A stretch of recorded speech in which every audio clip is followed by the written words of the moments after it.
Go ahead. Okay. Hi, everybody. My name is Harold, and it's nice to see, well, lots of you here in person. It's actually my first hybrid thing since COVID started, and it's really cool to do it here with me. So it gives me great pleasure to introduce my colleague, Associate Professor Lee.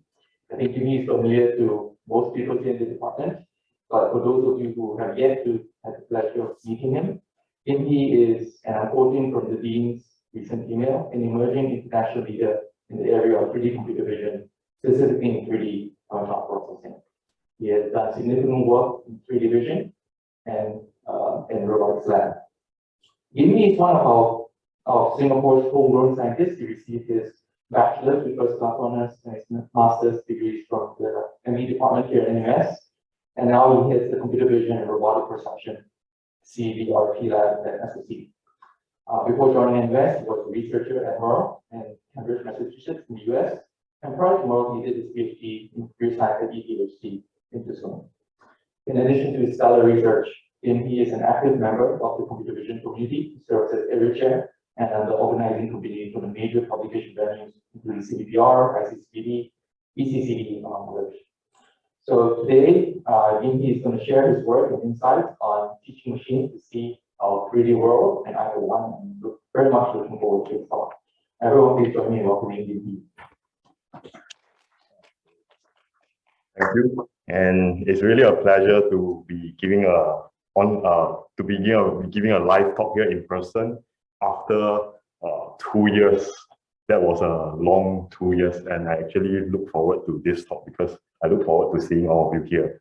Okay, so teaching machines to see our 3D world is the title of my talk today, and I believe that every one of us who is working on AI or robotics or some form of machine learning has this dream, and the dream is actually to build a machine that can see the world as well as to react to all the real world environment. And this real world environment that we are living in, it's actually in 3D, and there are static objects as well as dynamic objects that coexist with these machines in the real environment.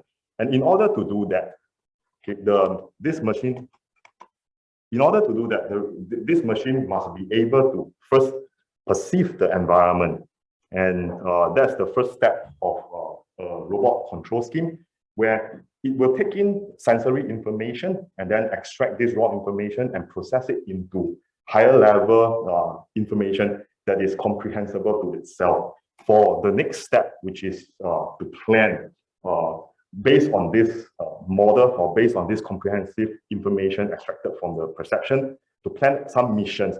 It can be path planning, reactive obstacle avoidance, object manipulation, and perhaps Harold will know this, the human-robot interaction. Okay, and then from here, the next step will be you will generate some optimal path or some optimal plans, followed by the robot should be able to execute it because it's all actuator and motors inside the robot.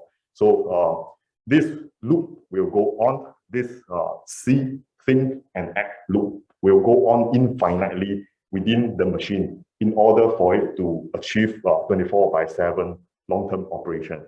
And of course, I think that the most important and the most challenging part has to be the part on perception, none other than perception. Okay, because and this is what captivated me for the past 10 over years, and I have been working on this area for a long time, and I believe that I will still continue to work on this area for many years to come. And of course, by saying this, people like Harold will not be happy because he will think that the planner is going to be the most challenging part, whereas I think that computer vision is the most challenging and the most interesting part. But I have a backup on this. I have a reason why I say that computer vision is most interesting, because I believe that people like Harold didn't start off from computer vision before you went into planning, but I actually started off from planning before I went into computer vision. So this work was dated back like 17 years ago, back in NUS, in the mechanical engineering department, where the task was to actually get this robot, which we call MOBIN, in short for mobile dustbin, because it looks like a last dustbin. Okay, but it's actually a Nomad XR4000 robot, which is probably obsolete by now. And the task is actually to plan a path from point A to point B in an unknown environment. So here, you can see that my work here is to get the robot to navigate through this narrow doorway, as well as subsequently we'll see that, as well as to react to dynamic obstacles that are unforeseen or not within the plan. So all these are planning, part of planning, path planning, reactive obstacle avoidance. So those who are working on this, you should know. Okay, and yeah, let's wait for a while for the video to play. I think subsequently that guy is going to, whom I actually forgot his name. We worked together. This place was actually at Syntec when it was still at NTU. That was besides NIE at that time. And I have to shuttle in between NUS and NTU to do this at that time. Okay, so you can see that it's going to avoid this dynamic obstacle by doing some form of reactive path planning over here. Okay, and you see that you can actually circumvent this obstacle and find a gap in between towards its goal. Then, after this project, okay, this is some of the maps that are actually built in the path. Okay, back in those days, there's no ROS, there's no RVs. So I actually had to write my own OpenGL code to display this thing out. And then I actually coded TCP/IP socket programming to actually stream in the information from the robot live to my control station. That's what I call it. Okay, so you can see that all these are the navigation function, the reactive obstacle avoidance plan. But one thing that is very obvious here is that the map is actually not perfect. You can see that this corridor here is not parallel to it's actually slanted. Okay, and this is why I think that planning is easy, but perception is imperfect. Okay, now of course, Harold might also still not be convinced at this point. You might think that planning is not perfect because perception is bad. Okay, but I think that planning is easy, perception is imperfect. That's why I move on to, I ditch planning completely. Okay, and then I move on to perception. I decided to spend the rest of my career, okay, focusing on perception. And during my master's days, when it was also in the Department of Mechanical Engineering, I actually, we were very short on money, no money to buy a robot. So instead of buying a robot, I decided to build one myself, and I call it ER2. Okay, so I remember that I actually also had a share in the controller because I had to code the PID controller inside this box here. That was done using assembly language. Okay, and then we have to, or rather, I had to also read from the sensor using C++ to read the bits and bytes from this sensor in order to interpret it and to do this SLAM system, which is the focus of perception at that time. And I also did some localization work. So you can see that this is actually the MCL and the Markov Monte Carlo localization framework. You can see that if you have this local localization, the robot path along this is actually the map of this corridor here. It's now no longer there after they upgraded it. I think this place changed. Okay, and you can see that without the localization, the path is actually off.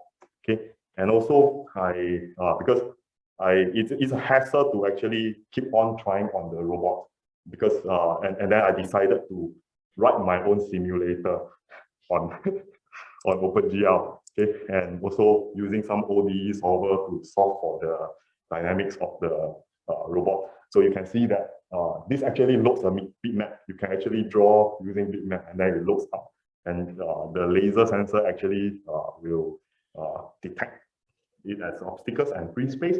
And you can see that with the localization framework, the particles here, they are more close, they are very close to the ground truth robot path.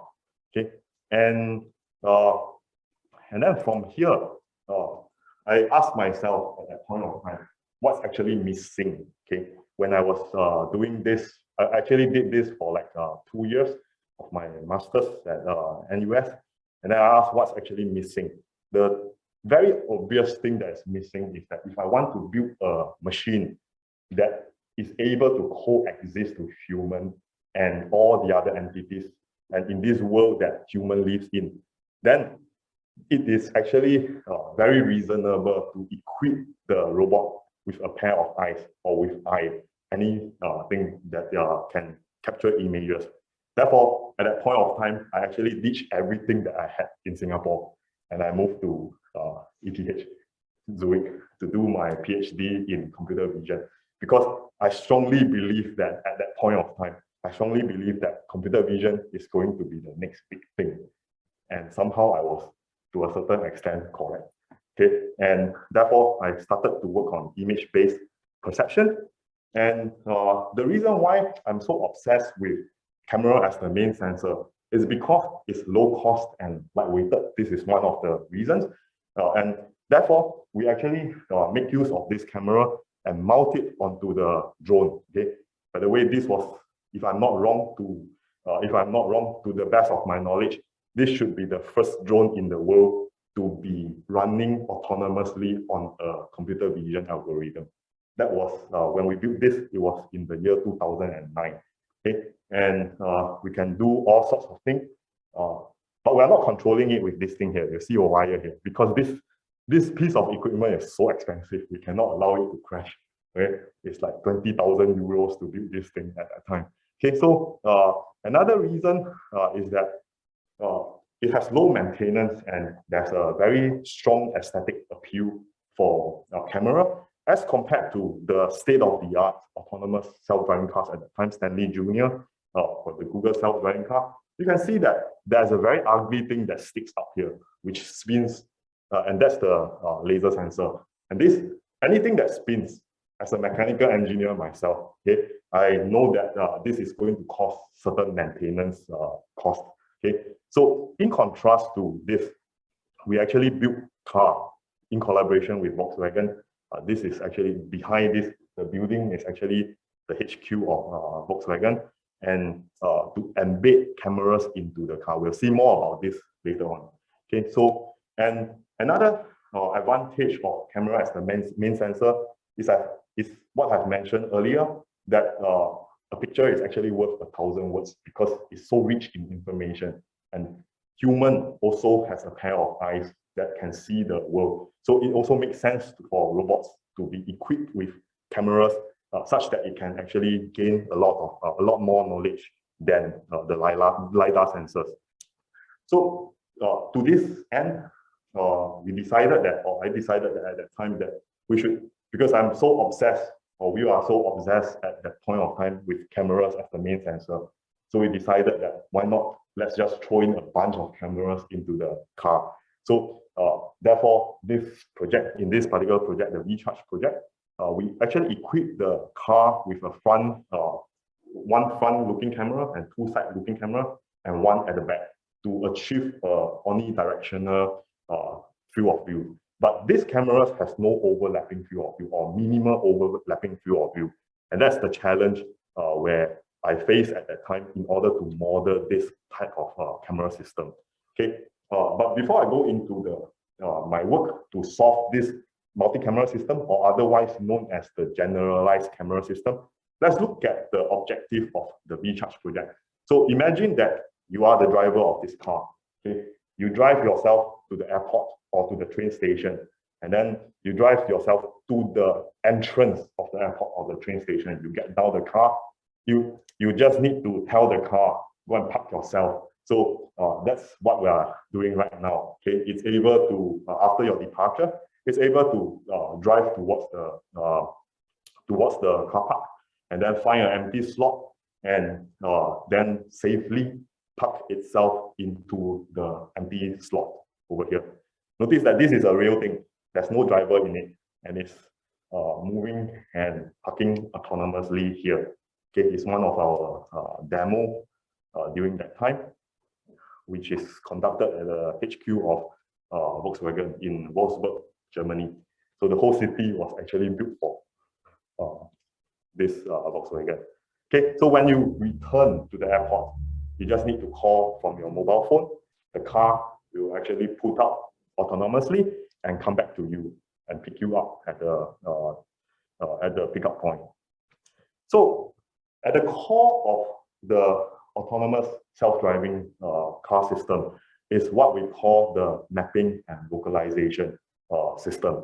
Okay, so because for the robots to move from point A to point B autonomously, it has to have a sense of the map of the surrounding. Okay, it has to have some representation of the surrounding, and which we call the map, as well as when it's navigating after it has successfully planned the path from point A to point B using that map. It has to be able to know exactly where it was at every point of time in order to reach from the starting point to its destination.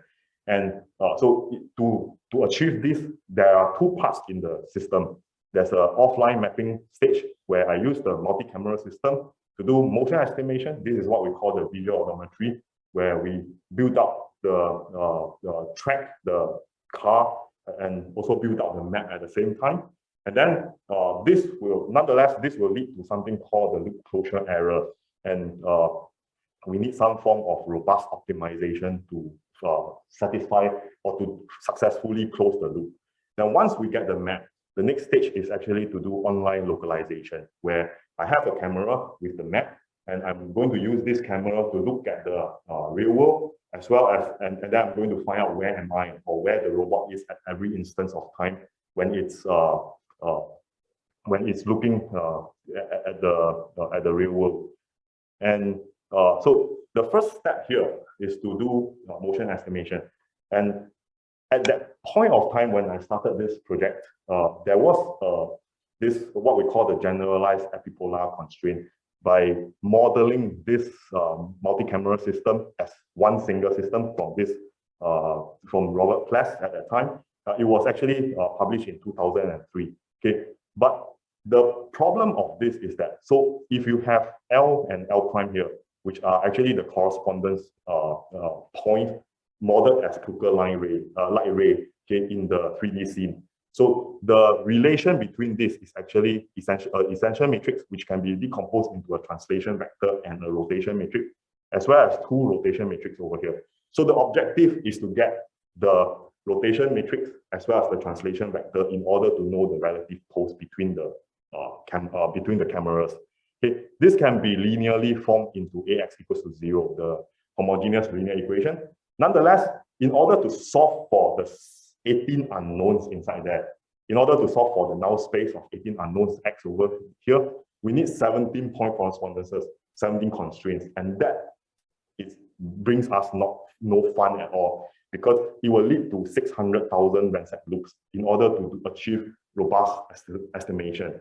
Okay, and the minimal solution, because altogether there's only 6 degrees of freedom, where 3 in rotation and 3 in the translation vector.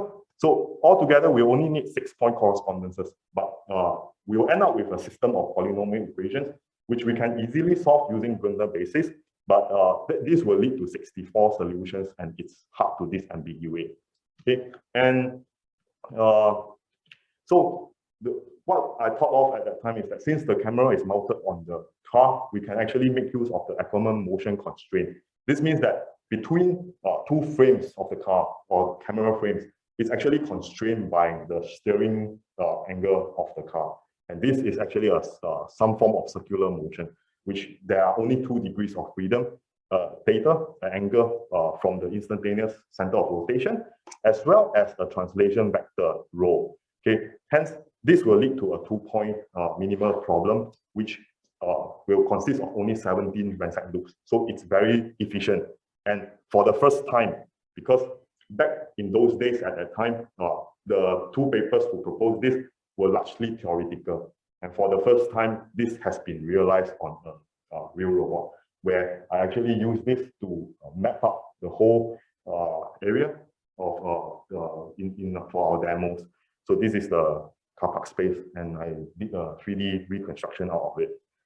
And of course, if you have additional information, such as from the IMU, if you get the roll and pitch angle, which is relatively stable, okay, for instantaneous transformation, because these are based on the gravity vector, and this is relatively stable than the yaw angle. So you can actually reduce it to a 4-point algorithm, okay? And here we can see that you can also use this to do a 3D reconstruction, even when it's not on the same level, when the car is actually traversing from one floor to another floor. Okay, but the Aquaman motion constraint is only constrained to a plane. Okay, so in this case, we can actually alleviate that problem over here. Now, when we do motion estimation, this is essentially equal to doing visual odometry, and there is still errors, and these errors between relative frames of estimation will accumulate over time. And once they accumulate over time, you'll see that the what is supposed to be a loop coming back to the same location, it wouldn't appear to be so because there's tree. So the next step is actually to identify this, what we call the loop closure constraint with our multi-camera system. But in this case here, it actually violates the Aquaman motion constraint. So what we do here is that we just simply relax this to a planar constraint. And this will give a 3-point minimal problem, which we can solve using the Sylvester resultant method. And that's only 34 ransack loops, which is pretty much efficient over here. Now, here's some of the results where after the loop closure detection, we can actually use that to close the loop. But this doesn't solve the problem completely yet, because some of the loop closures that are detected might be actually wrong. Okay, so these wrong loop closure detections are actually outliers. And we can see that least square, which is assuming a Gaussian distribution here, that's why you end up with a square term over here. It's going to screw up the whole thing because it's not robust to, it's only going to focus on the outliers part. So with one outlier here, you can see that after the optimization, you will actually turn the whole map into completely erroneous result. And not to even mention 10 outliers or 100 outliers over here. Okay, so what we want to achieve is that we want to turn this into a robust optimization technique, such that it can optimize the between the two estimated posts and what we have observed from the loop closure constraint Z over here. Okay, and to give us this result over here. So we use what is called the classification EM algorithm, where the expectation step, we simply replace it with a Cauchy function. This is also a maximization step. So classification EM and the standard EM algorithm, the difference is that in the expectation step, we also do optimization, maximization. Maximization step, we also do maximization. So we replace this and put it into the loop closure constraint over here. So it can be seen as a weighted constraint. That means that if the error is very big at that time, I'm lowering this weight over here, and I'm lowering that loop closure cost, such that to make it immune to the outliers. Okay, so here's some results where we can compare to some existing methods on our data set. You can see that we actually achieve pretty robust results over here compared to the those techniques without the robust loop closure and some of the existing techniques at that time. And so once we have the map done, the next problem is to do localization. And this is what we want, because we want the robot to be able to localize itself at every instance of time when it travels from point A to point B. Now, suppose that x1, x2, and x3 are 3 world points in the map. And what these are expressed with respect to a reference frame, which we call the world frame. We have a local frame that is attached to the car. And this is with respect to, and all the cameras are with respect to this frame. So what we want here is that given the 3-point correspond 2D to 3D correspondences from the image and the 3D world, we want to find the rotation and translation that relates the world frame and the multi-camera frame, so that we know where are we in the with respect to the map. Okay, and here I just simply use the preservation of distances, because what I observe here is that the interdistance between the points, between any triplets of points, it will always stay constant, regardless of whether it's expressed with respect to the world frame or the multi-camera frame. So this will give me 3 constraints that will not change over the 2 different frames. And what I need to do would be to solve for the unknowns of the depth of this light rays. Okay, and this I denote as lambda1 to lambda3, which will eventually lead to a 8-degree polynomial equation that I can easily solve with the companion metric method. And here you can see that we have the map that is built, and the GPS ground truth is the green path over here. The red dots over here are those posts that are estimated, and it actually has a very low error using the method which I have proposed.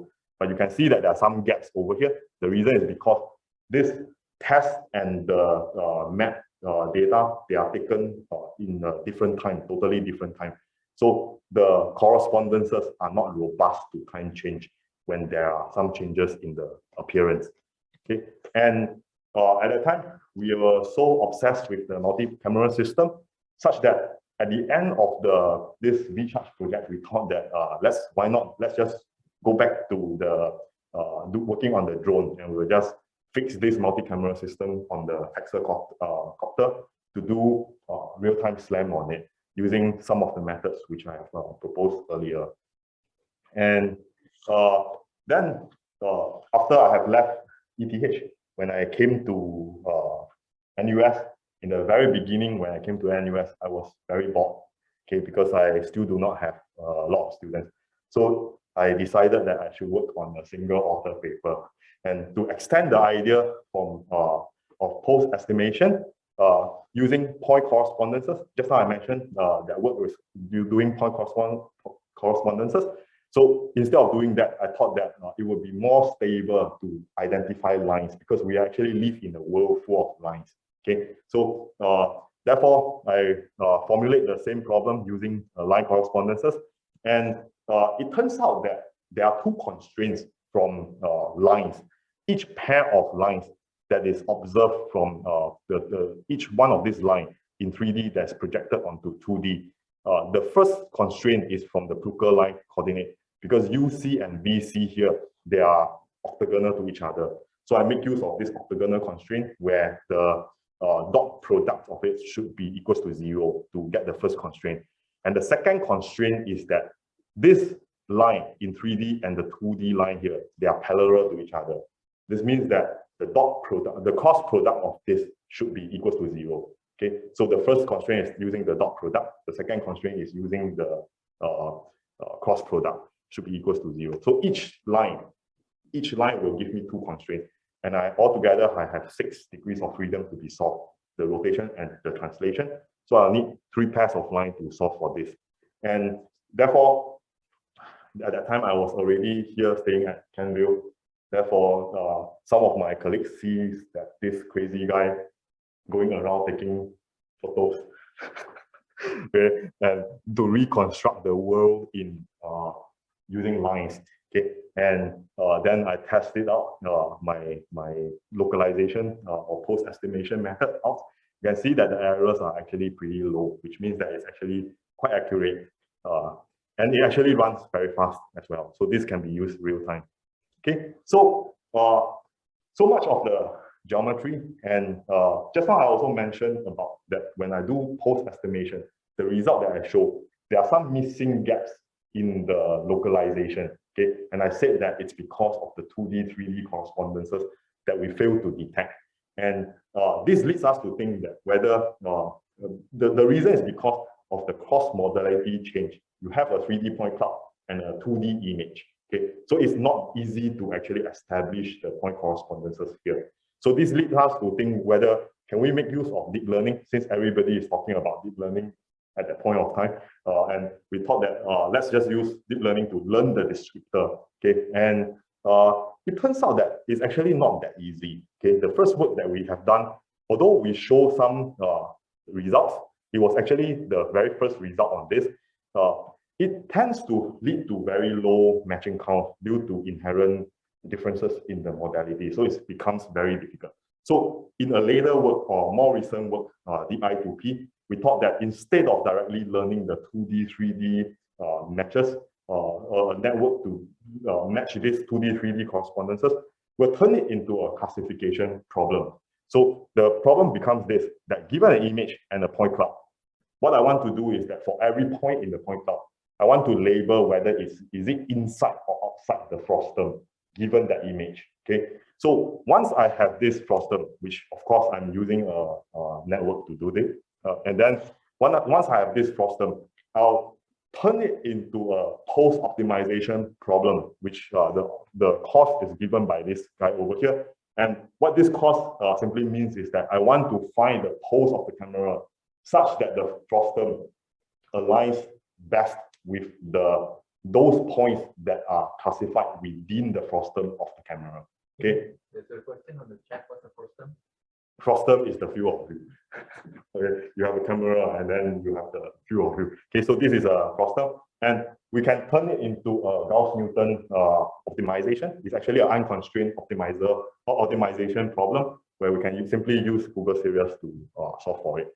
Okay, here's some results. Although the results is not, it doesn't show very precise accuracy, it's still quite promising in the sense that we are actually the first to do something like that. Okay, and then I'm also, besides the generalized cameras, as well as the learning the point correspondences, 2D, 3D cross modality correspondences, I'm also very interested in working on rolling shutter cameras. The reason is because we all carry one here. Okay, and all these cameras, all the commercial cameras that you see are rolling shutter cameras that makes use of CMOS sensors inside them. The reason is because these are long-lasting and very cheap to produce. But it has one problem over here. That is, for an image, it doesn't expose the whole image. When you take a picture using a rolling shutter camera, it doesn't expose the whole image all at once. Okay, so it will expose scan line by scan line. Okay, so what it means is that when you move the camera as you press the shutter, there will be a rolling shutter effect because each scan line is like an independent camera at that time stamp. Okay, so you can see that the vertical bar over here, the pole over here, they don't look vertical because I'm actually moving this direction. And the scan line is from top to bottom. So you can see that it actually becomes slanted. So if we were to use this kind of cameras to do whatever that we have done previously for structure for motion, we can see that there's a lot of artifacts over here. So what we want to do at first is that we want to change the whole pipeline for structure for motion.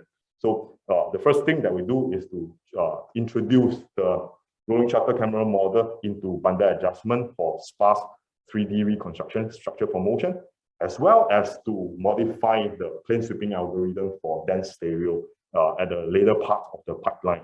So you can see some results over here that with and without the rolling shutter model that we have introduced, you can see that there's a lot of errors over here if there is no rolling shutter model taken into account in the bundle adjustment process. And this is an example of the large-scale 3D reconstruction that we have reconstructed using a rolling shutter camera. This is, I think, San Francisco, if I'm not wrong, because we got this data set from Google at that time. And so that was done during the time when I was at the US. And after I came back here, finally, I got my student, Ping, and then I told him this idea that structure for motion, as well as we can make use of the optical flow in what we call the differential epipolar constraint to make use of the optical flow to do this. So he's a brilliant guy. He thought that let's use the constant velocity assumption and the constant acceleration assumption. Actually, these equations here looks very complicated, but it's just your high school physics. It's actually S equals to UT plus half KT squared inside there. Okay, so if you recall this equation from your Newton's law, okay, so we can see that by doing this, introducing these two models, we can actually very well reconstruct the 3D environment without any rolling shutter effect over here. And here's some result. We can also use it for rectification. Okay, rolling shutter effect rectification. You can see that those straight lines over here, they are affected by the rolling shutter effect, but it turns out to be straight after using our method for the image rectification. In contrast to two existing commercial software that can do this, but their performance is actually not as good as ours. And you know that after some time of working on being so obsessed in one thing, right, the image-based camera kind of localization and slant, and as you age, as you grow older, you will actually have a sense of nostalgia. You want to revisit something that you have looked at in the distant past. So that's why I thought that we should revisit the LiDAR-based slant. Okay, the reason why people switch from LiDAR-based slant to image-based slant is exactly the same reason as I mentioned earlier, that because images are richer in information.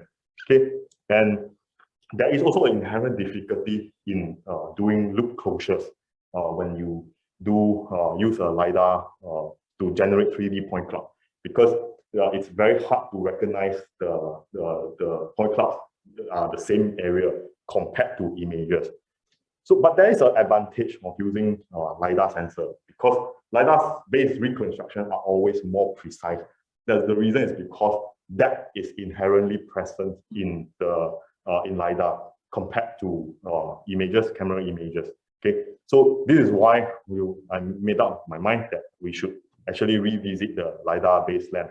And therefore, to this goal, we actually roll out 3 different works on this, which can be put together to form this, put together to form this LiDAR-based lens framework. The first is place recognition module, followed by key point detector and descriptor, and then the last is a robust optimization loop closure algorithm. So for point cloud-based place recognition, the problem can be posed as this. Given the whole 3D map that consists of 3D point cloud and a query point cloud that is instantaneous, my instantaneous view over here, I want to figure out where am I in this particular map over here. Okay, and to this end, we introduce what we call the PointNet VLET, which actually helps we can chop this global map up into many fragments, small fragments of submaps. And then for each one of these submaps, together with the query point cloud, we will pass it through the network to give a global descriptor. This global descriptor can be seen as a thumbprint signature for each one of these query point clouds. So those that are very similar together, they will have a smaller cosine, they will have a highest cosine similarity distance. Okay, and thus we can actually use it for retrieval. And we can see that compared to the, actually there's no existing method at that time. So because we were the first to actually achieve this. And now, of course, we are no longer a state of the art. We are trashed badly by all the others. But it's good because this means that they cited us a lot. Okay, so you can see that, but comparing to the baseline, we achieved a good performance at that time.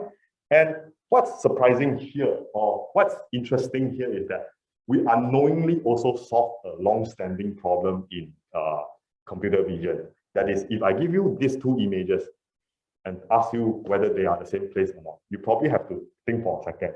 Okay, but actually they are the same place. Okay, because of the appearance change, you can see that the computer vision or image-based computer vision will not be able to do this matching or retrieval very robustly. But we unknowingly actually solve this problem because structurally in 3D point cloud, they appear to be the same. So compared to image-based retrieval, we actually perform much higher in this aspect. Yeah. When you are using the LiDAR data to take the 2 images. The 2 images, yes, they are synchronized. They are synchronized on the same robot. Okay, and so after the place retrieval, the next thing that we need to can we leave the question to the last? Yeah, I want to finish because I have quite a number of slides. Okay, so let me get back to this. Okay, so after the place recognition, the next thing that we want to do is that we want a very precise registration of the point cloud in order for us to know exactly where we are. And that would lead us to key point detector and descriptor. So in order for us to find the registration for these 2 point clouds, we need to be able to detect the key point correspondences. And for deep learning based method at that time, it was actually very challenging. Actually, no one has done this before us, because the reason is because you cannot go and hand label every one of this. Okay, it's very difficult to get a large amount of training data for this. So we propose a weakly supervised framework where we'll just need to use coarse GPS readings of where we are at that time, and then put it into the triplet network like this to learn the correspondences using some attention weights inside the network.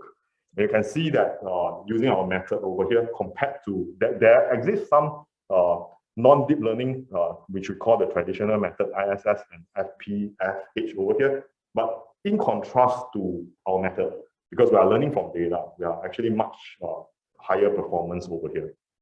And once we have done, and also after this work over here, we also tried some unsupervised method to do this.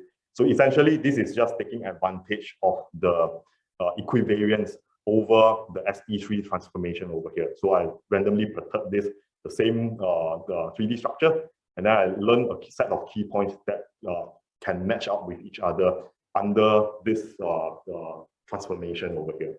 And this, and then we also subsequently do something that is, let's say if you have previously the 2 methods use SIG and 3D FitNet, these are white baseline matching. You can also do a method where it's something like an iterative closest point, but iterative closest point is not robust enough, okay, to outliers. So we use this method to the RPMNet, or the robust point cloud matching method, to learn. And we introduce some form of syncon layer over here, such that we can actually learn the assignment, because assignment is 1, 0, it's not differentiable.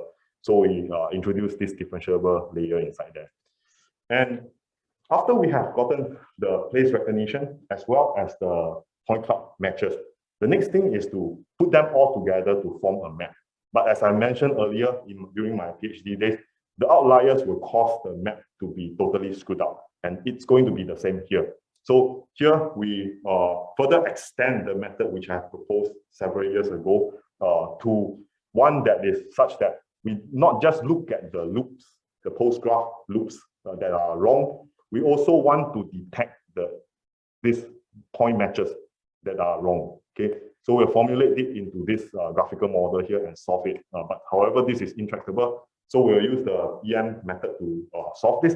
And in the expectation step, we model consecutive frames, okay, using Cauchy distribution, because this is long tail and it will be able to actually suppress any outliers in the matches, as well as in the for the loop closure fragments that are non-consecutive. We model it as a mixture of uniform Cauchy, because Cauchy here, when it's an inlier, Cauchy here is able to take care of the outliers in the matches. And if it is outlier, then the uniform distribution is able to take care of the outlier loop closure.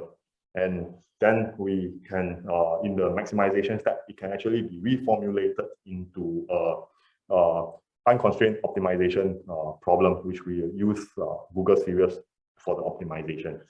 Here's the result. You can see that comparing to Open3D, which is a software out there that can do reconstruction, we are much higher or much accurate compared to their results over here. And here's some results where you can see that because the fact that we model the robustness in the point cloud matches, we end up to have sharper reconstruction compared to Open3D, for example. Okay, and of course, my work won't just stop here on theory or on simulation. We will also dump it all into the robots. So we have a self-driving car, which is we equip with a suite of sensor. This is a DMAX2 self-driving car, and we also have a drone. So they will map the ground and from the air all together simultaneously. And we'll use this robust method to do the registration over here. So you can see that for the loop closure, it's actually going to do some form of registration and detect the outlier. After the robust optimization, you can see that the two maps actually align up quite well. Okay, I won't show everything. Yeah, so before optimization, it's misaligned. And then you can see that after the optimization, the robust optimization, it's actually aligning up well. Okay, and of course, this is my revisiting of the point cloud slam, because as I grown older, I feel nostalgic. But I have also learned to realize that there are new problems, much more challenging problem in localization. So now I want to do that the ground to area geolocalization. Given an area map of Singapore, and you're anywhere within Singapore, okay, you see the ground view image over here. The question is that where am I with respect to this area view map? So we'll do it as a retrieval problem as well. So we'll split the database or the map into satellite map into many patches over here and try to find the closest one. But the problem is that because there's a drastic change in field of view. So standard algorithms in matching won't work here. So we'll use, of course, deep learning or CVNet here to do. We'll model it as a Siamese framework over here, and where the objective is to learn features that are mapped into the same space from satellite and ground view. Here's some one of the results where we successfully retrieve it. But of course, this is also not satisfying. So we thought that we should do it in real time on the vehicle as well. And I asked my student, actually this was the MCL framework was from my master's thesis, which you have seen earlier on. That was like 10 years ago. And then I asked him to incorporate it into this satellite view images. And therefore, we can actually run it real time on the vehicle for localization over here. So the green path is what we have, is what we are estimating, and the red one is the ground truth, I think. Okay, or maybe it's the other way around. I can't remember which one is which. Okay, so after this, we are also interested in doing change detection, because as I mentioned that we live in a world that is dynamic. Nothing is static. So here, when you map out the environment, this is actually one north. And when you map out the environment at this particular time step, and some weeks later, you'll see that the two environment actually changes. So what we want to achieve here is to detect all the changes from one time to another, so that we can update the map to make sure that it's up to date for robust localization later on. Okay, so you can see this colored point clouds are actually what we detect to be the changes. And of course, it's not sufficient to just do mapping and localization alone. We also want to interact with the environment, the objects. Otherwise, people like Harold will be out of job. Okay, so that's why I'm here to help you. Yeah, so we want to, so the objective is that given 3D point clouds that looks like this, we want to place the tightest bounding box, okay, on the object, as well as to identify which class of object that it comes from. Okay, but one problem of doing this is that it's very costly and laborious to get the labels. This imagine that you have to go and label all the 3D point cloud for all the objects. It's very costly and laborious. Okay, so to alleviate this problem, we do a cross-category semi-supervised learning on the 3D object detection. So we have a set of strong classes. This is RGB data. We have a set of strong classes where these classes is all fully labeled. We have the 2D bounding box and the 3D bounding boxes. And we have a set of weak classes where we do not have the 3D bounding boxes. Okay, and these two classes don't overlap. So our objective is to transfer the knowledge from the strong class to the weak class. Okay, and what we propose here is that we propose to use a box PC feed network to correct the main branch of estimation. And by using some perturbation from the strong classes, we can actually, because this correction here is class agnostic, so we can actually transfer the knowledge from the strong class to the weak class. And here's some result. We can see that we are pretty close to the ground truth, except for sometimes the orientation is actually very difficult to estimate, okay, on outdoor data sets as well. But one of the problems of the cross-category semi-supervised learning is that we still need a lot of labels for the strong classes. Okay, so in order to resolve this problem, we move on to look at the in-category semi-supervised learning problem. That means that we have all the classes, labeled data for all the classes, but we reduce the amount of labeled data for each one of the classes. Okay, and therefore we propose the SAS, which is a semi-supervised learning framework using the mean teacher framework. So we propose these 3 consistency losses over here, such that we can help the network to learn and to transfer, to get the knowledge from the unlabeled data. And what's interesting here is that you can see that compared to the strongly supervised method, we actually improve it by quite a huge margin for every percentage of the unlabeled data or labeled data over here. And even at 50% labeled data, we already outperform or close to the strongly supervised learning method over here. And here's some results on the Sun RGB data set. You can see that we actually can detect the object quite well compared to the ground truth and compared to the strongly supervised method. Here's some other results on ScanNet. And of course, after doing 3D object detection concurrently, we are also thinking of that we should do a dense labeling of the whole scene. Okay, because in order for the robot to function in the environment, it needs to know the semantic meaning on every part of the scene. Okay, so now what we want to do is that given a point cloud, we want to label every point, one out of k classes for all the objects over here. But this is also very expensive to label. So what we want to do is to do some form of weak supervision. And to resolve this problem, we propose a weakly supervised 3D semantic segmentation framework, where more precisely, we propose 4 losses over here. This is the Siamese loss, which is some form of contrastive loss over here. And there's also a multi-instance learning loss, segmentation loss, as well as smoothness loss, which propagate the labels from the labeled data to the unlabeled data. And of course, we are not satisfied with just doing the weakly supervised learning. We are also interested in working on few short 3D semantic segmentation.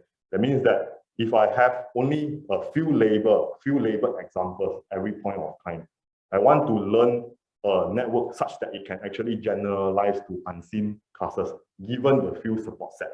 So usually we say n-way k-shot. In this case, we have chair and table, and they are 1 shot each. So this is 2-way 1-shot problem that is illustrated here. Okay, and we propose this few shot 3D point cloud semantic segmentation framework over here, where we use multi-prototype to represent the 3D support sets. Okay, because 3D structures are much more complicated. That's why we have to use multi-prototype to do it. Then, after we get this prototype from the support set, we will do label propagation to the query features, and thus being able to label every part of the scene. Okay, here's some result. We can see that even with few shots given to us, we are quite close to the ground truth over here on both of the benchmark data sets.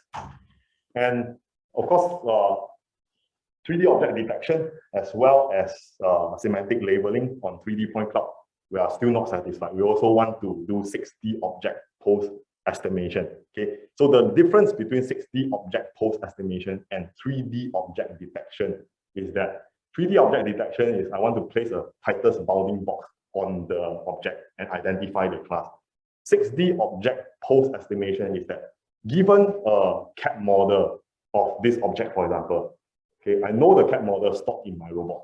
and then I see a scene that contains this object. I want to do registration and figure out what is this object's pose with respect to me. So I need to find out the full 6-dimensional pose, XYZ, row, pitch, yaw of this object with respect to my scene, or with respect to my camera, so that my robot manipulator arm can actually interact with these objects in the scene. And here, in the second work over here that was published at ECCV, we generalize this method to unseen instances. That's why there's a deformation field over here, okay? And such that we can match it with respect to the unseen instances to achieve this 60 object pose estimation. Then here's some results that we can see that we are quite close to the ground truth, of course. And then the next part here is that we want to look at point cloud completion. This means that because a lot of laser sensors, when they scan, or RGBD cameras, when they scan the scene, it's always broken. Okay, there are holes or incomplete points in between, like this. So given this input, what we want to achieve is the output of complete 3D point cloud. Okay, and to this end, one of the work that is shown here, the last work here, the most recent work, leveraging edge generation, we propose this where we make use of the edges, okay, because edges are the contours. You can see as the contours of the 3D object.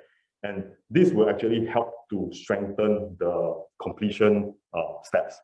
And here's some results where we can see that the inputs is this, and the ground truth is this. Our method here is the closest to the ground truth compared to all the other methods that are proposed earlier than us. Then the last thing that, or the last second thing that I want to talk about is the human pose estimation. Because as I mentioned, for a robot to actually work autonomously in the environment, it is not necessary that it just interact with the non-living objects as well as the other fellow robots. The human is also within the environment. We are also within the environment. So in order for the robot to know us, to detect where are we, okay, and not to hurt us, okay, we need to know, the robot needs to know the pose of the human. So this is formed as a task where, given the 2D images, we want to find the 3D skeleton pose of the person. But this is an inverse problem, ill pose and inverse problem, which means that because given this 2D point over here, the 3D point can actually lie anywhere on this ray. Okay, that means that there's ambiguity because of the loss in the depth. Okay, and therefore, what we think is that because the works before us, they always assume that one image, one ground truth, okay, one pose, and they always train the network that way. But this is not the case that we argue because of this inherent ambiguity here. So what should be the correct way is that actually they are all overfitting to the data. So what should be the correct way is actually to relax this constraint and to allow the network to generate multiple hypotheses given one particular input. So to this end, we propose this mixture density network where instead of just generating one pose, one 3D human pose from one input image, we generate several of them, okay, that are feasible. You can see that all these feasible hypotheses that's generated from the network, it actually reproject to quite close to the given input ground truth. Okay, and we also extended this method to a generative model. So this is like what we want to do here is to capture the distribution of the 3D pose. And here you can think of it that way that this conditional pose generator is capturing the distribution. And what we are doing is to sample from that posterior distribution over here. Okay, and we can sample from the target distribution such that we can get all these hypotheses of the 3D human pose over here.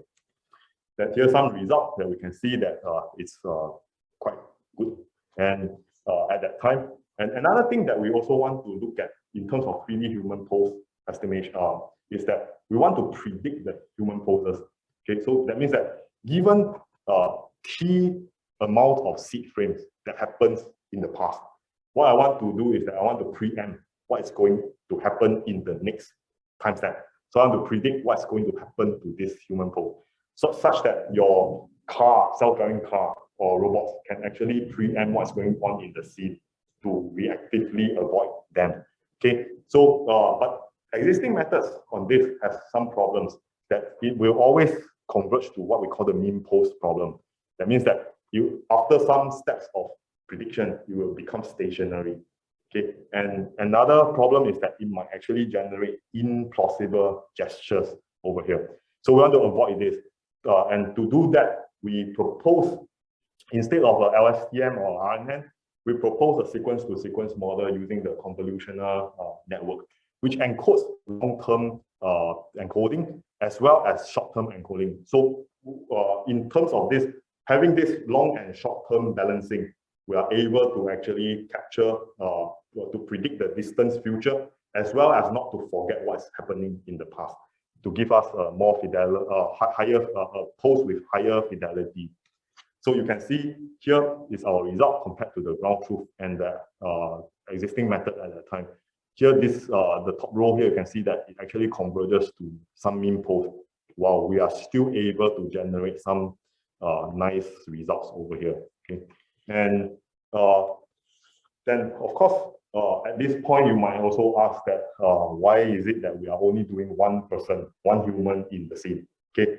Of course, in the real scene, it might actually it will always consist of multiple person. Okay, so we also look at the multi-person 3D pose estimation problem, where we have multiple people in the scene. Okay, so in this particular work here, we will not only look at multi-person, but we also look at multi-person, multi-view.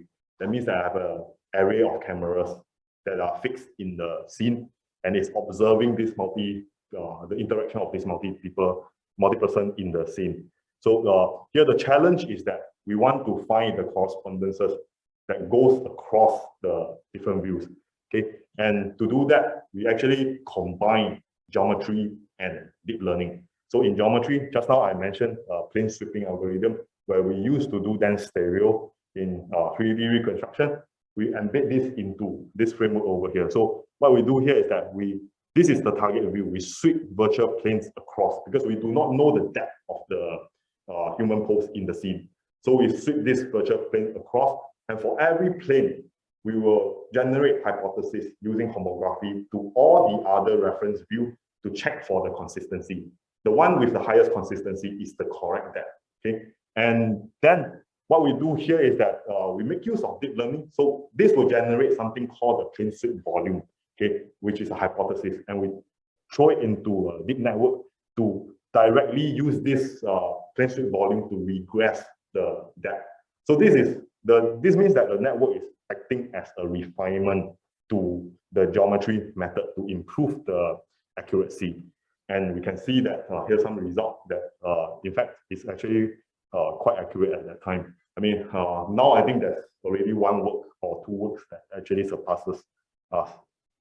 Okay, and of course, we also want to do video-based 3D human pose estimation, because if I have a video that's mounted, camera that's mounted on a car or self-driving car, it's seeing humans that are walking by. It's actually consecutive frames. There are consecutive frames. So these consecutive frames should have some form of temporal constraints on the human pose estimation. Okay? In contrast to if you split them up into frame by frame and estimate it independently, then there might not be consistency among those frames. So what we do here is that, by the way, this is not the transformer that we know now. This refers to the discrete cosine transform, because there is a low rank constraint between every frame in the sequence of video. Okay, and this means that we can actually learn a set of bases, where the set of bases is actually the discrete cosine transform basis. And all we need to do to tell this network is to learn the coefficients for this set of bases to form all the 3D poses that are consistent throughout the trajectory in the video. And here's some result. Of course, we didn't also limit ourselves to human pose estimation, because humans are not the only moving entities in this world, in the real world. We also have animals. So that's why we thought that we should use our method and transfer it to animal pose estimation. Okay, but the problem with animal pose estimation using deep learning is that there is a severe lack of labeled data, because you can get humans, you can get your friends to behave nicely in a controlled environment to take some ground truth data, but it's extremely dangerous and probably not possible to get a tiger or lion in your lab, okay, to get all the different poses. So there's a severe lack of this data. And what we want to achieve is actually to do the same thing, but without a lot of labeled data. So here we propose this architecture where it's a nested loop architecture. The inner loop is a self-refinement loop or self-distillation loop. That means that it's trying to update the pseudo label or clean up the pseudo label by its own output. And the outer loop is the student-teacher network. So it's a mean-teacher network where it's updated by EMA, exponential moving average, okay, using some form of consistency. And we can see that here's the result. Even though we don't have a lot of data to train on, we are still getting sufficiently accurate performance over here. Then, but of course, this work is only limited to 2D, okay? So because this talk is 3D, and I'm obsessed over 3D. So that's why we also, in the latest work, we also extend this animal pose to animal pose estimation and the shape estimation. That means that given a 2D image, we want to reconstruct the whole dense 3D model of that animal, okay?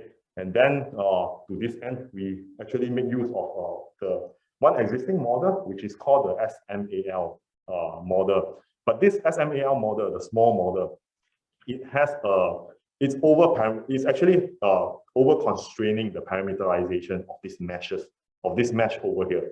So at some parts of it, you can see that it's not really that fideler to the 2D image over here. There's some errors over here.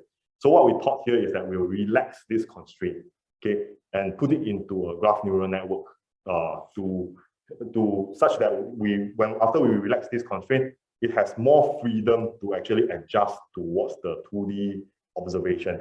But at the same time, we also enforce the Laplacian regularization here, such that it will not completely fall off or move away from the estimation, the animal pose estimation.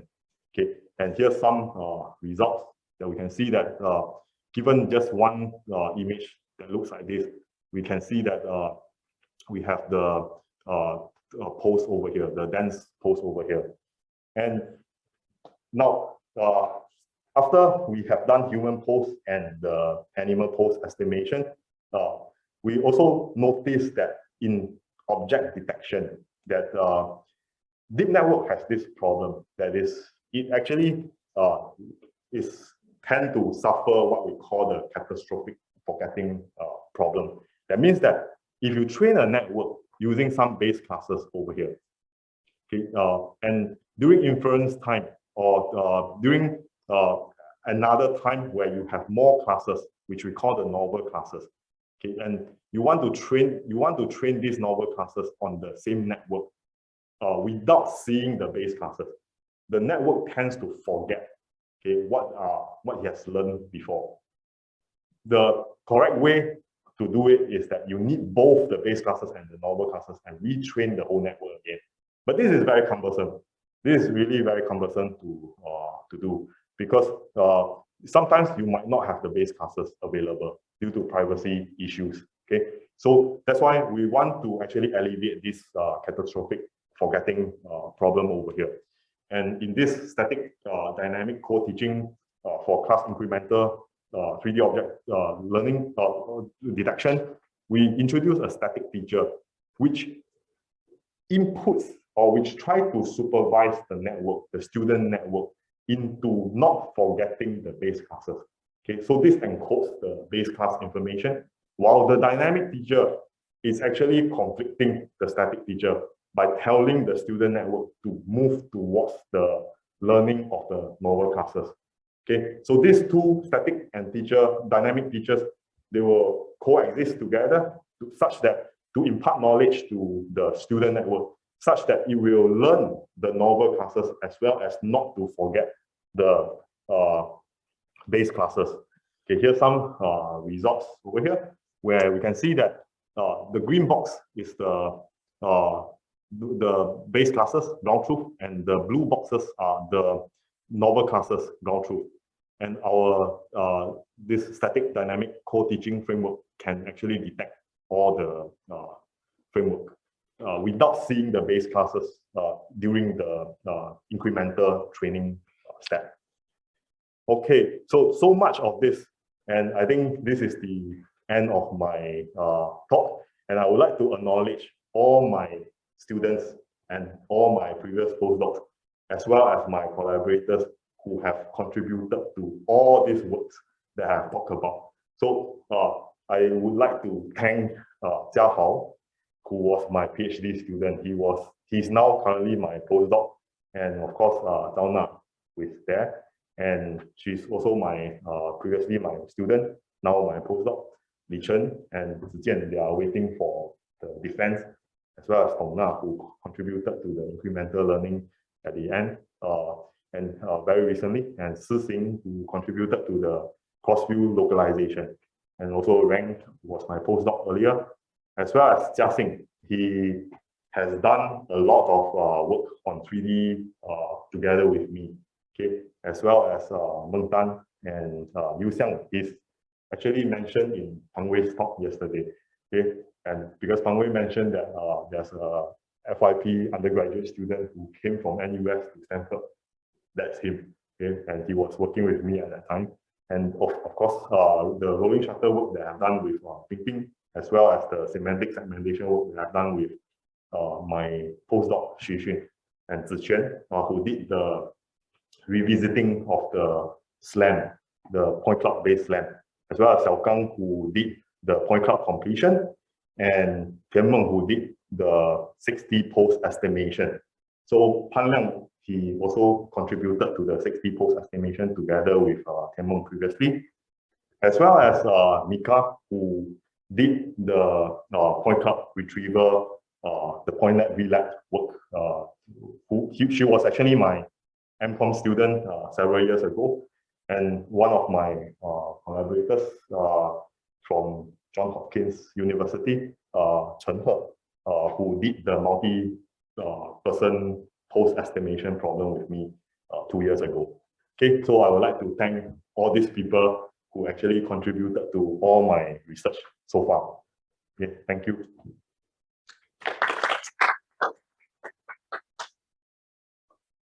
Thanks, Jimmy, for the wonderful talk. Why Tangential Model work? They just stunned. It's too overwhelming. Yeah. We have some questions in chat. I would like to open the floor as well. Hi, thanks for the wonderful talk. I asked a question with regard to the ground and aerial localization parts. Sure. Yeah, and the first question is like, as you have shown in the slides, that the car can localize with respect to the aerial map. But is there any initial location given, or is no? There's no initial location. The initial distribution of the location can be throughout. Yes, it can be throughout. Yeah. Oh, but in that video that I shown, it's just tracking. That we are doing tracking. Yeah. But there is also a global localization. Yes, there's also a global localization step in case the robot is lost. But that's kind of amazing because it seems even for human, it's not very easy to tell the location based on this panoramic image alone. Right. So yeah, but there are certain limitations which I don't have time to talk about it. I can briefly talk about it now. One of the limitations is generalization. This is actually throughout most of the machine learning techniques, especially in deep learning. So what I meant by generalization issue is that if it sees the training data in Singapore, it's most likely not going to work in the US. Yeah. So even when we test this out, even in some of the rural areas such as Lim Chu Kang, which is near to NTU, compared to the One North setting, right? This is if you train in Lim Chu Kang and then test it on the One North setting, it's also not going to give very high performance because that is already a certain. This is actually a domain shift. there's already a domain shift between these two areas. Yeah. Okay, so training domain actually is all images all over Singapore, or is like one part.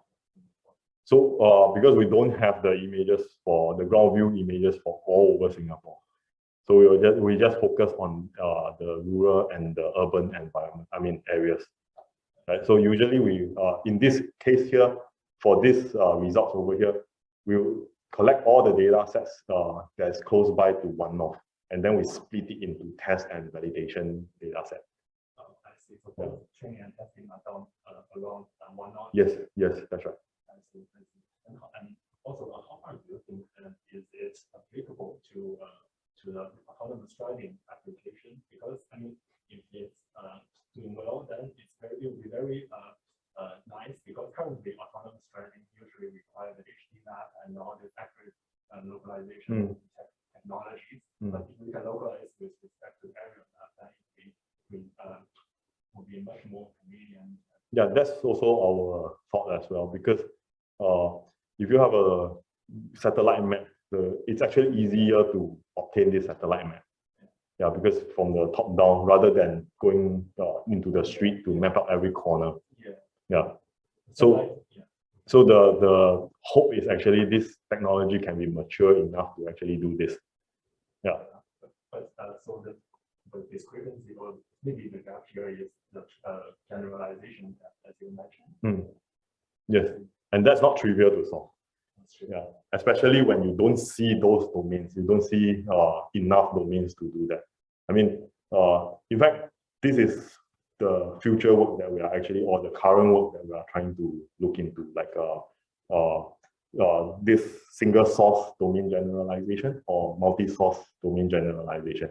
This means that you only, when you are training, single source is that you only see the domain from one single source during the training. Okay, but I would like the network to be able to generalize to all sorts of domains. This is very challenging. And multi-source means that I might give you 2 or 3 or multiple different domains during training. And what I want to do is to generalize the network such that it can generalize to unseen domains. Even for one domain can be ambiguous, because the image itself, even for one node, there are many places look like that. Yes, that's right. So that's why maybe one of the reasons you use the particle filter, because you can sort of maintain multiple hypotheses rather than fixing it to a. Sure. Yes, that's right. Maybe another question is because I'm working on indoor robots as well. I'm working on maybe indoor robotic validation applications. So I'm wondering if this boundary area localization can be transferred to the floor plan as well, because indoor we don't have area image. All we have is like a floor plan or the construction. Sure, it's possible. It's possible. Yes, it's possible. And that can also be applied to. Yes, sure. Yeah, because this is for cross-view, cross-modality kind of learning. Yeah. Okay. Yeah. Thank you. Okay. Yeah. Any other questions? There's a couple in the chat from Roland about lines. Roland, okay. Mentioned straight lines many times. What about camera distortion? So straight lines are not actually straight in image. Also, camera distortion is non-linear. Of course, can try lens correction, but I'm not sure how good that is. So camera distortion is a form of intrinsic calibration, I mean intrinsic values of the camera. So usually we'll model this using a polynomial function. Okay, usually it's a 5-degree polynomial function that is sufficient to do this. And this is usually done, the correction of this and calibration of this is usually done before the application. That means that you can actually take the camera and calibrate it using checkerboard. Okay, some form of checkerboard. Actually, I just taught this 2 weeks ago in my class. Okay, so you can actually do this calibration, and then because if the camera is not subjected, usually it's not subjected to very drastic change during the operation. So you can keep all these parameters as fixed during the operation. Okay, we'll actually undistort those images.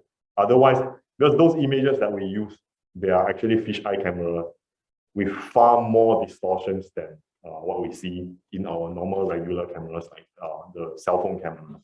Okay, so we actually have an inherent model which I did not mention here.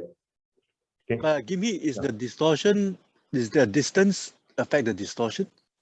The distance affect the distortion. No, I mean, is the distance a function inside the distortion function? Does the distance matter? No, the distance does not matter. Yeah, because so there are two types of the distortions. One is called the radial distortion. The other one is called the tangential distortion. So radial distortion means this, that if I have an image, like this, okay, I will see that everything is radially outward. So it becomes something like circular here.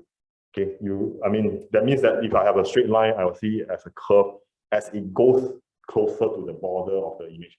This is a effect of the lens distortion radially. Okay, and this can be actually corrected by just modeling the lens itself. The second type of distortion, this is radial distortion. The second type of distortion is called the tangential distortion. Okay, so this is the distortion where you can imagine that in my camera, I have a photo sensor that's mounted at the back of the camera. But if this photo sensor is mounted wrongly, that means that it's slanted. Okay, then the image will suffer what you call the tangential distortion. But these two distortions are nothing got to do with the depth of the object. It's all inherent to the properties of the lens and the way that we mount the sensor. So this can be easily corrected and calibrated. Yeah, does that answer your question, Roland? Okay, I had a more general question after Sure. that. Yeah. What's your question, Roland? The adversarial attacks. Adversarial attack. Oh, okay. Wonder if there is much work on adversarial attack on this. Okay. So yes, this is also something which I thought of some time ago, but when I told my students, nobody was interested in looking at it. So you can think of it this way, that if I have a map, the 3D map, because now I'm heavily relying on the 3D map that I reconstruct for, and also the visual images or point clouds to do localization. So now the thing is that, let's say, imagine that I just need to place some malicious signs in my scene on the road. Instead of a stop sign or a dead end sign, I place something else there. Okay, if I can figure out what is that thing, such that when my camera sees that particular logo or that particular sign, it can actually screw up my whole network, okay, in terms of the performance. So I think this is important as well. And I am also very interested in this. It's just that now I cannot find anyone who is interested in doing this. Because this You can also attack the sensors also. Sorry? I mean, you can attack the LiDAR, you can attack the image, right? You know, suppose you use, I mean, in terms of the use specular paint, right? That might cause some kind of problem with the camera sensor and stuff like this, right? Right. So you can actually attack the sensor. You can actually attack the algorithm as well. I mean, sensors probably will be easier to attack because if you know the model, and then it will become a white box attack. But in terms of the algorithm, I mean, if I were to keep the algorithm secret from the attacker from understanding what's the algorithm, then it might become harder to actually attack. It's actually a black box attack here. Right. So anyway, my question was more a general question, whether, you know, is there substantial work on this kind of stuff or people are not interested? There are certainly works on this. Like the retrieval problem that I talked about just now, right? Because I formed the place recognition problem as a retrieval problem. You can imagine that can also be subjected to attack, adversarial attack. This means that if I want to do some form of ranking, let's say I want to do some malicious retrieval, and I just add my image. Say, for example, I can sneak into your system and plant my image into your database. then this particular image, if I know how to design this image such that it will actually do adversarial attack on your system, no matter which query image that comes in, you will always rank it the first, or somewhere you will always suppress whatever that is supposed to be top ranking to the last. Right? So this is a common way of actually doing attack. And of course, it can also be split into white box and black box attack here. And I think these are very important issues. Well, I recently reviewed a paper on especially focusing on face recognition, and they evaluated various state-of-the-art adversarial attack defenses, and they found that yes, I mean it worked as per the authors said, but once you went a little bit beyond what the authors claim, once you went beyond the author's assumptions, the thing just broke down. Yeah, sure. I mean, and the author's assumptions are often quite strong. Sure, these are still very preliminary works, and that's why I think that there's a lot of potential to explore this area. And so maybe on that note, we can use time. Yeah. 5:30. So if you want to, maybe we can take that offline. Okay. Yeah. Sure. Maybe I answer the last question here. Sure, if you want. Yeah. So regarding learning-based methods, are they compatible to traditional methods? In other words, deep learning-based methods may sometimes be overfitting to training data set, which may not be robust in real-world situations. Is there any other optimal solution, okay, to solve the overfitting problem? So it has always been my dream to do this, because you can see that in the very early days of my, when I started computer vision research, I'm always focusing on geometry. So I'm solving a lot of geometry problems. Then later parts, because deep learning is hot on, all my students wants to do deep learning. So I have to switch to deep learning. But doing that actually has an advantage because I have a very clear view of both ends of the world, the geometry as well as the machine learning that learns from data. So I always believe that if things that can be modeled by geometry, that means that you cannot violate physics. Light always travel in straight line. You cannot violate that unless you discover something else, right? So there's no point in learning that light is traveling in straight line, for example. So, but now the state of the art deep learning is still not capable of doing it. It's still not capable of deeply embedding this available knowledge, prior knowledge, that is actually the truth knowledge from physics. It's a law of physics that you cannot violate, but we cannot actually encode it very hardly in a hard way into the network. So the best that we can do, or the best has been done now, right, is just to use this as a regularization. But if you think of it deeply, regularization doesn't mean that it's always a high fidelity following this law. But in fact, it should be, right? So how to do that, we don't know, right? But this is actually the ultimate dream that I think that if anybody here knows a clue on how to do this, please tell me. Yeah. Okay, wonderful. Let's thank Jimmy again for the wonderful talk. Thank you so much for being here. Yeah. Thank you.